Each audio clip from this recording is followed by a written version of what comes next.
शिवनगर गांव, चारों तरफ खेत, बीच में टूटी फूटी कच्ची सड़क और सबसे किनारे एक पुरानी वीरान हवेली जिसे लोग सीढ़ियों वाली हवेली कहते थे, क्योंकि हर रात ठीक 12:30 बजे वहां से सीढ़ियां चढ़ने और उतरने की आवाजें आती थीं, जबकि हवेली में कोई रहता नहीं था।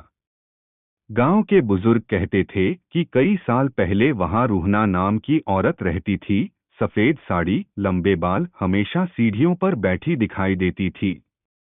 एक रात वह अचानक गायब हो गई, बस खून के निशान और टूटे हुए कंगन बचे।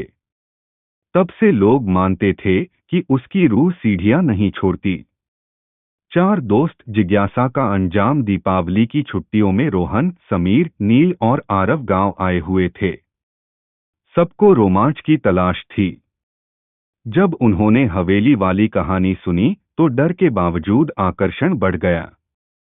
समीर बोला, आज रात 12 बजे चलें।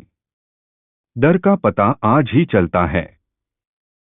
सब हंसे, लेकिन हंसी में हल्का कांपना छुपा था। हवेली का प्रवेश रात के 12 बजे चारों टॉर्च लेकर चुपचाप हवेली पहुंचे। हवेली बाहर से बिल्कुल खामोश थी, पर जैसे ही गेट खोला, हवा एकाएक जम गई, जैसे किसी ने उनका स्वागत नहीं बल्कि चेतावनी दी हो। अंदर कदम रखते ही टॉर्च की रोशनी दीवारों पर टंगी पुरानी धूल भरी तस्वीरों से टकराई। सीढ़ियों की दिशा में अजीब सी नमी और मिट्टी की गंध थी, जैसे बरसों से कोई रोता हुआ वही बैठा हो।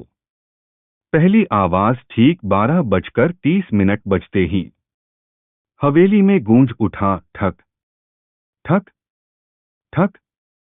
धीमे धीमे भारी कदमों की आवाज। रोहन फुसफुसाया, आवाज ऊपर जाती है न? नील ने कांपते होठों से कहा, नहीं, ये नीचे आ रही है। चारों जम गए।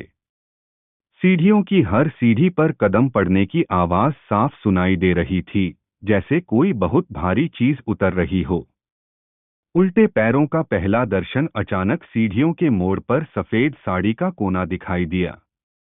टॉर्च का हल्का प्रकाश पड़ते ही पैर दिखे, उल्टे मुड़े हुए, एड़ी आगे और उंगलियां पीछे। समीर के मुंह से आवाज तक नहीं निकली। धीमी फुसफुसाहट हवेली में गूंज उठी, मेरी सीढ़ियां क्यों चढ़े तुम?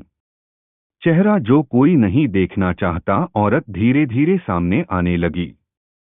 लंबे काले बाल उसके चेहरे को ढक रहे थे। जैसे ही वह नीचे की अंतिम सीढ़ी पर पहुंची, उसकी गर्दन एक झटके में पीछे घूम गई, 180 डिग्री से भी ज्यादा। बाल हटे और भयानक चेहरा दिखाई दिया।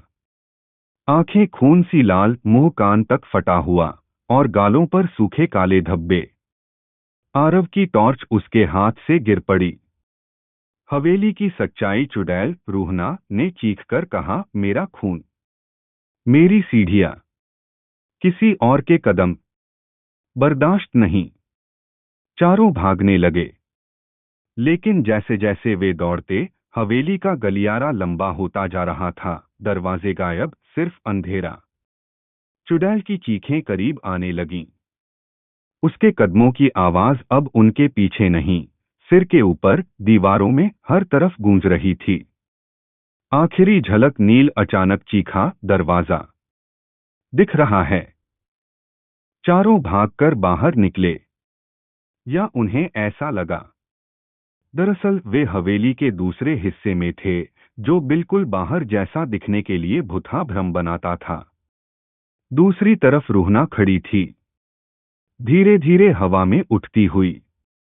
उनके ऊपर उसने हाथ फैलाए और एक पल के लिए चारों की टॉर्च लाइट एक साथ बुझ गई। बस चीखें सुनाई दी।